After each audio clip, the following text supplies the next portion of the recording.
It's a good day for a good day. Hello, everybody. My name's Cece Ray. Thanks for joining me here at Break the Dish, where we break the news and dish out the tea. We are recapping The Real Housewives of Atlanta, Season 17, Episode 8. I'll tell you, these girls are rocking it. This cast is excellent, and I am here for it. But before we get into it, you know what to do. Make sure you like, subscribe, hit that notification bell, because here we break the dish.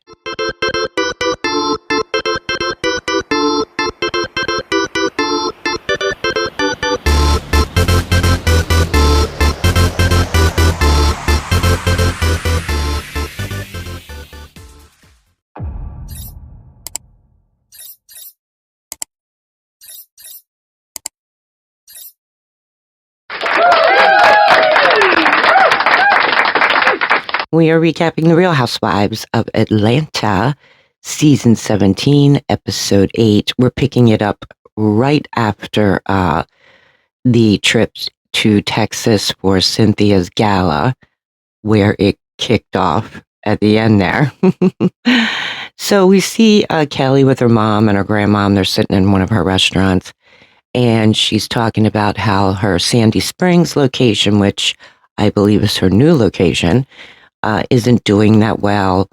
She's under a lot of stress. She finally figured out that child support should be $50,000. It's affecting her mentally. And in her confessional, she was also saying how the kids now are not allowed to film, and this is her husband's way of controlling her. Then we are with Kay Michelle. She's in a dental office, which is kind of funny because she's married to a dentist, but she's in a different dental office. She's getting whatever done to her teeth. And the funny thing is, she turns around and she says, to her husband, I've been so calm. That's how I presented myself. Really? Are you sure about that?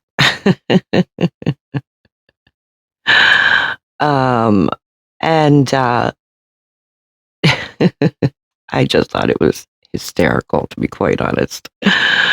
Then we have Phaedra and Angela and Porsha and Drew. They're all getting ready to go to dinner.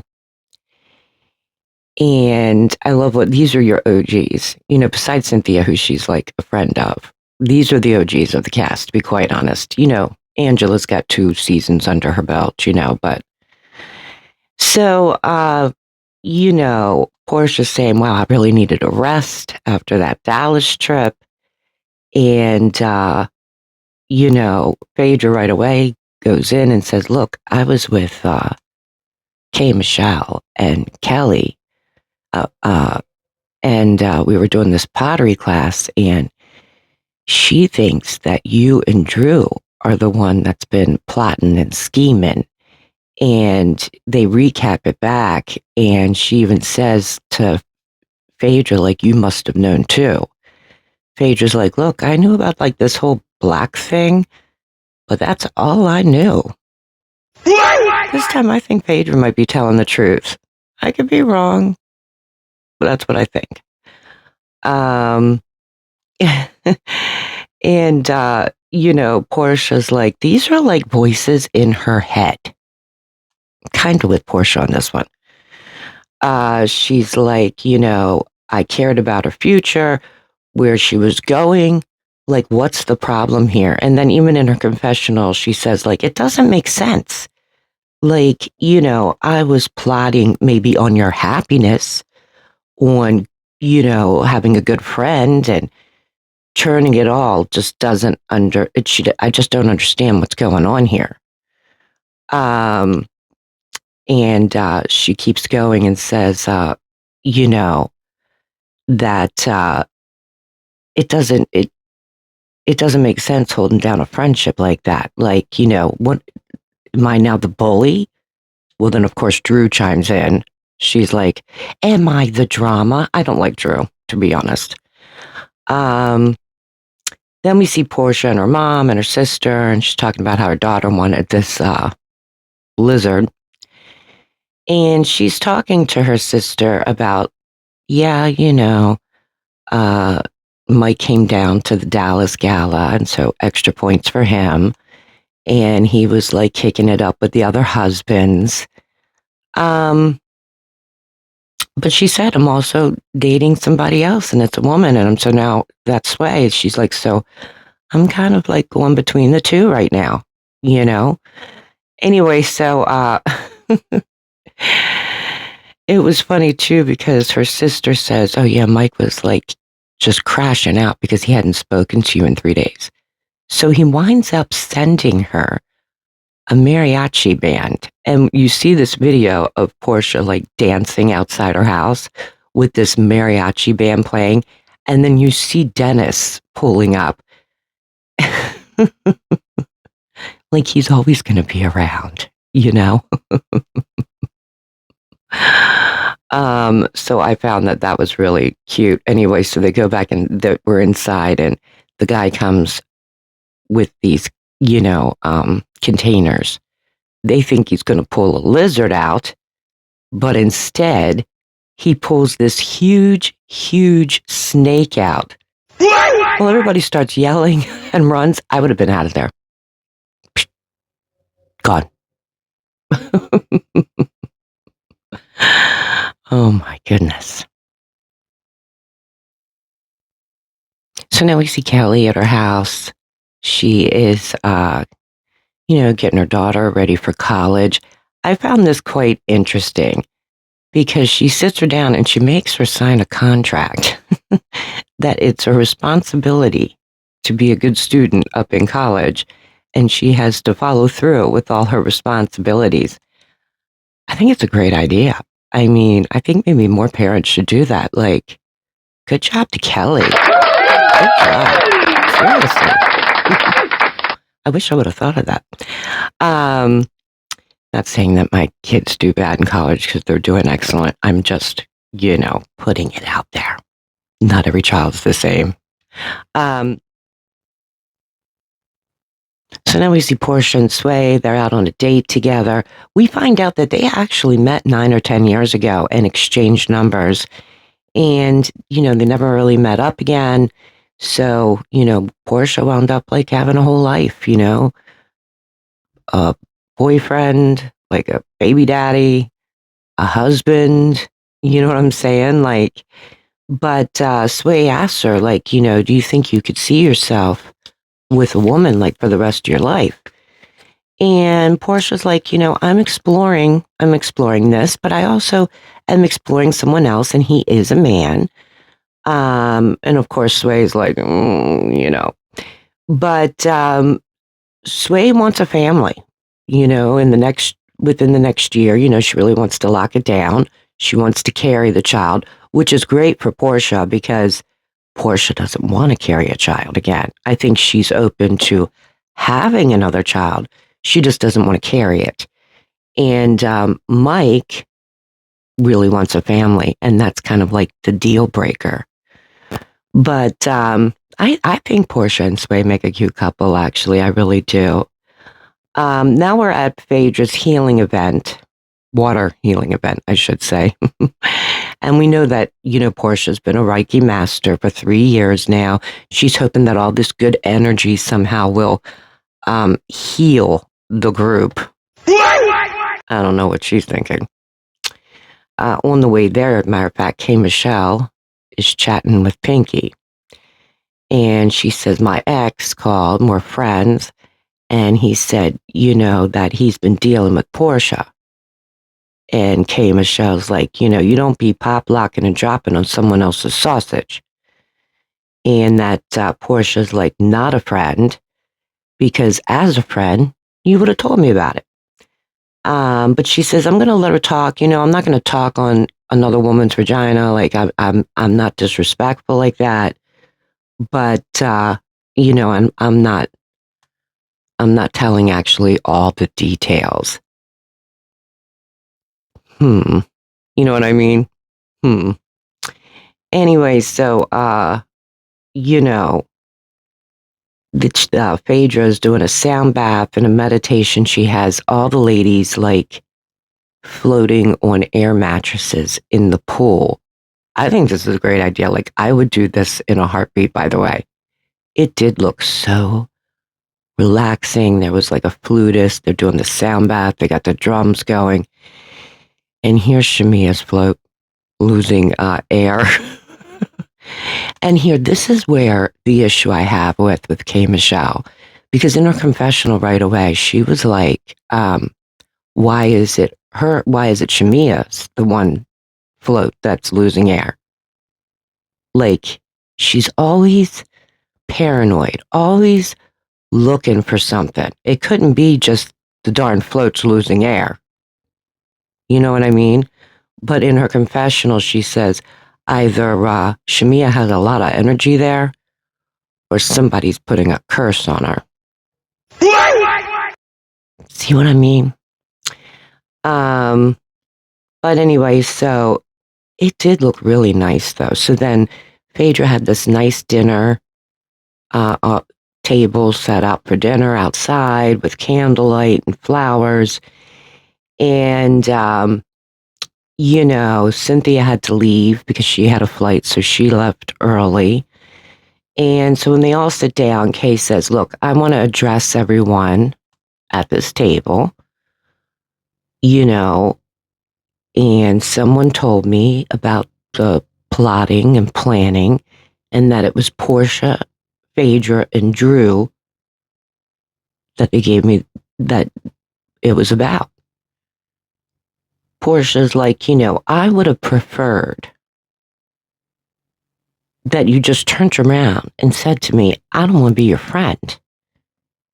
And because you could see that I was trying to be a friend to you. K. Michelle says, well, listen, this all started first. My first encounter was you telling another woman that they slept with someone at the BET Awards. So remember, Porsha and K. Michelle and Kelli all sat down at that table. And Porsha was like, you slept with a married man during the BET Awards. She's like, no, I didn't. She's like, oh, yes. Yes, you did. Then she said the next thing was when she came out of the hospital, she was explaining to everyone how when she stood up at the music show, like before she went out to sing, the whole couch was wet. And Porsha turns around and says, a miscarriage? That's kind of Porsha, like who's half listening half the time, probably. And so then she says, in Dallas, she was told that they were plotting and planning behind the scenes, trying to find things to expose me. Porsha's like, I'm not trying to expose you. K. Michelle is like, oh, yes, you are. Porsha said, in what way? Like, about what? And she's like, Phaedra like calms it down. She's like, okay, there are 3 things. And K. Michelle's like, no, actually, black is 4. And Drew's like, stop saying his name. And K. Michelle says, I can do whatever the F I want. Keep my name out of your MFing mouth. Drew's like, I don't know you, but you know a lot about me. Like, you want to run down my resume. Kay says, because you don't have one. That's how easy it is. Drew says, why don't you yodel your ass right out of here? K. Michelle says, I'll yodel it up all in your crap. I mean, these two are like going at it. Drew's like, obviously, you don't fit in. K. Michelle says, oh, she says, yodely hee hee. And then she says, nobody Drew. I mean, yodely hee hee. Like, it was kind of funny. So Phaedra says, look, why don't we just calm down? We want to move past this. K. Michelle says, well, I would like to finish saying what I was saying. So lastly, Porsha, my ex, called. This is the last ex that I've been seen with in public. He calls me and he says, that he knows you and all about you and talking about you. And Porsha says, yeah, I know who you're talking about, Nash. K. Michelle says, I don't understand why what her ex told her is what's happening is the ex says to K. Michelle, Porsha said, I don't understand why I always wind up with other people's men. And Porsha goes, what? She says, I was not with him at the same time you were with him. K. Michelle's like, well, that's what I'm thinking, but like, he's not my man. Porsha's like, he's not my man either. And K. Michelle says, to say that about the situation, though, has got me thinking. Like, that's weird. Like, why wouldn't you give me a heads up? Porsha's like, look, we're in Atlanta. Well, him and I aren't talking any longer.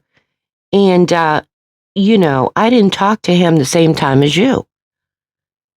And so Angela turns around and says to K. Michelle, what's the harm here?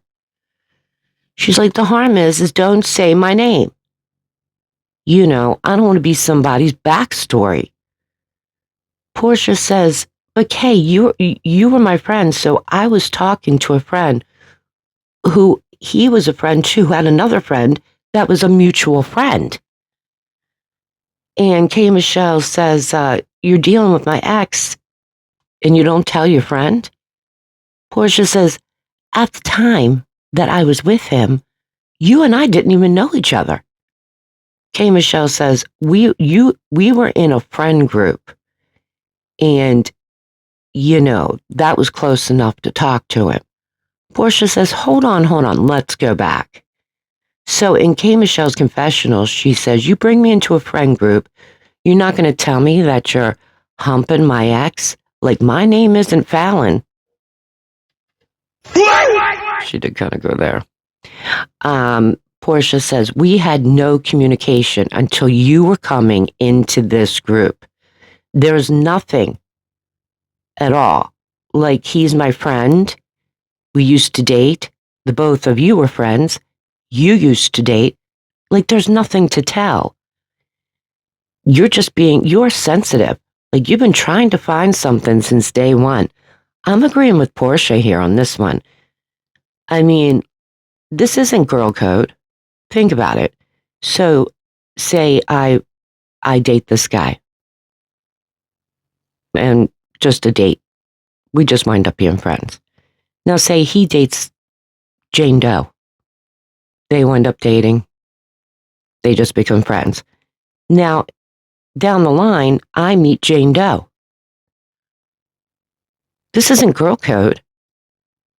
It just happens to be that I dated him, you dated him way before we even met. This is what I think Porsha's trying to say. And I also think Porsha's right. Like, K. Michelle from day one has been trying to find something. Seriously. And I think that first meeting where Porsha sat K. Michelle and Kelli, they were at that restaurant, and Porsha went straight for Kelli. I think that that started the ball rolling in her head, to be quite honest. Even though really Kelli started it first, let's be real. Just saying. But Porsha says, I just don't get it, And K. Michelle is like, I have to watch my back. Porsha's like, you don't have to watch your back. I'm going to have no communication with you at all. And K. Michelle turns around and says, respectfully, I don't give a. Porsha's like, I didn't talk to this man the same time as you. You're married. Like, I said positive things about you to this person. Like, what's the issue? I'm not getting the issue either. Then Phaedra says, what we have established here, and before she could get it out, Kelli turns around and she now is joining the conversation, except very aggressively. She says, remember, Phaedra said, what we have established here now, and she's trying to continue to say a rest of her sentence. Kelli jumps in. She says, that Porsha has effed every Nigerian in Atlanta. Well, they're both sitting next to each other. This was a wrong move. So Porsha's like, bitch, you have effed everybody. What are you talking about? Now, Kelli's got her finger in Porsha's face, and she's like, you have effed everybody. Porsha's like, don't do that. Like, you're the one that effed a married man. You better get, and then now Kelli's got this drink in her hands as if she's going to like dump it on her or throw it on her. Security's all around. They're trying to kind of separate them. And Porsha's like, you better get that drink out of my face. Then Porsha is yelling like she effed that married preacher on the plane. And she looks at Phaedra and she says, you know who it is. You know it's true. Like, and Phaedra's like, I know. And Porsha's still going off, She's like, he was no stewardess, and I'm not trying to out anybody, but, don't sit her next to me. And that's where it ended. I mean, what do you guys think? I mean, I think it was a good episode. If you were going to rate it, what would you rate it? I would rate it like a solid 8. I think it was a solid 8, to be quite honest. I don't know. What do you think of K. Michelle?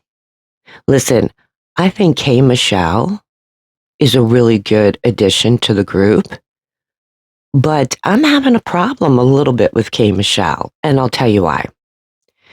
K. Michelle is acting like she's never been on reality television a show before, which is crazy to me. But I think that K. Michelle is a little paranoid.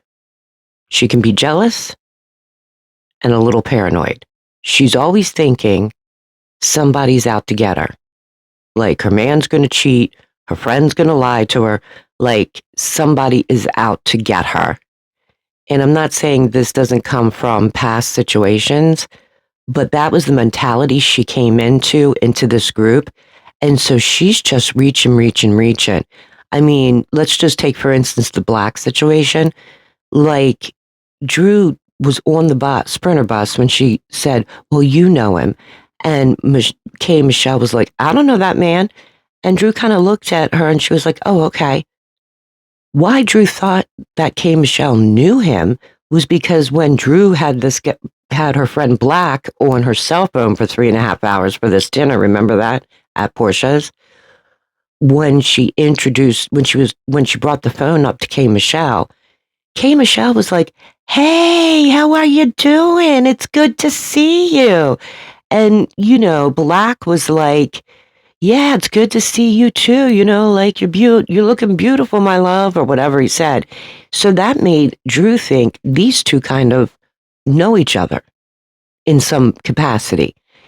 And however, K. Michelle also said that to Porsha and Kelli when they were having that dinner, that Black has been all up in her DMs. But somehow, in K. Michelle's mind now, in this story she's created, what she's saying is Drew's trying to tell everybody that K. Michelle knows this man, like she's trying to get up on this man or something. It's like crazy. When I don't even think that actually happened. And listen, I'm not a big fan of Drew, but I think she's she's right on this one. And I think that K. Michelle's really searching. I don't see Porsha and Phaedra plotting against her. I really don't. I do think that she's, that lunch with Kelli set the tone for K. Michelle for things to start like moving in her brain. I think she's naturally paranoid. And so, like, if you say boo to her, she's going to be like, oh, you said boo to me. And there's a reason why you said boo to me. I knew there was a reason why you said boo to me. Like, you know what I mean? And trust me, I do like Hey Michelle, but man, I think she's being a little paranoid. What do you think? But I want to remind you that this Wednesday, tomorrow at 1 p.m. on TikTok, I'm going live. We're going to be talking all about Summer House, of course. This is what we've all been waiting for the past week since they dropped that trailer. So make sure you go over to TikTok. Let's Breaking the Dish, and make sure that you subscribe so you don't miss when I go on TikTok. And for here, you always know what to do here. Keep the conversation going in the comments below. And before you do, make sure you like, subscribe, hit that notification bell, because here we break the dish.